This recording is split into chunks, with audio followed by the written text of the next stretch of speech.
Hello friends, ચાલો આજે હું જે પણ કંઈક બનાવું છું એની રેસીપી આપની સાથે શેર કરું. તો ચાલો.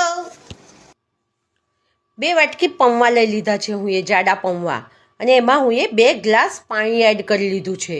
આ રીતે સારી રીતે મિક્સ કરી અને પછી ચાળણીવાળા વાસણમાં કાઢી લેવાના અને 2 મિનિટ માટે સાઈડ પર મૂકી દેવાનું, એટલે બધું પાણી નીતરી જશે આપણું. હવે એક પેનમાં આપણે સિંગદાણા અને રાઈ એડ કરી અને ગેસ ચાલુ કરી દઈશું. હવે આ પૌવામાં આપણે મીઠું એડ કરી લઈશું.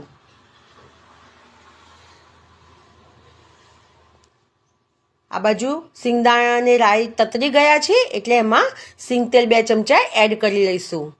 હવે ઝીણી ઝીણી ડુંગળી અને લીલા મરચાં અને મીઠો લીમડો સમારીને મૂક્યા હતા એ પણ એડ કરી લઈશું.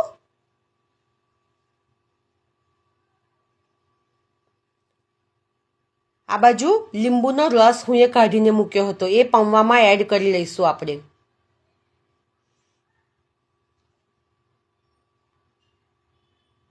હવે આ ડુંગળીને લીલા મરચાં ને બધું સાતરી લેવાનું, બરાબર શેકાઈ જાય એટલે એમાં હળદર અને તલ એડ કરીશું. સફેદ તલ એડ કર્યા છે હું, એ વધારે પ્રમાણમાં એડ કરવાના, એટલે બહુ સરસ ટેસ્ટ આવશે અને હેલ્ધી પણ એટલા. હવે આ પૌવામાં ખાંડ પણ એડ કરીશું. લીંબુનું પાણી એડ કર્યું છે ને, એટલે ખાંડ એડ કરવાની, ખૂબ સરસ ટેસ્ટ આવશે. પછી એ પૌવા આપણે આ મસાલામાં એડ કરી દઈશું અને ગેસ થોડો ફાસ્ટ જ રાખવાનો અને પછી સરસ ફેરવતા રહેવાનું, આ રીતે ઉપરથી નીચે. પૌવા તૂટે ના એનું ધ્યાન રાખવાનું, લોચો ના થઈ જાય. જો કે નિતારી લીધા હતા એટલે સરસ કોરા થઈ ગયા છે, એટલે નહીં થાય. બસ આ રીતે ફેરવતા રહેવાનું. સરસ મિક્સ થઈ જાય એટલે લીલા ધાણા એડ કરી લેવાના, થોડા વધારે પ્રમાણમાં એડ કરવાના લીલા તાજા ધાણા, ખૂબ સરસ લાગશે.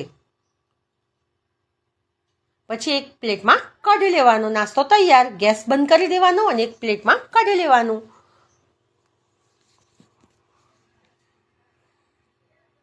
હવે પ્લેટમાં કાઢી લીધા પછી મારે ઘરમાં ઝીણી સેવ પડી હતી, એટલે હું એ ઉપર ગાર્નિશ કરી લીધી છે.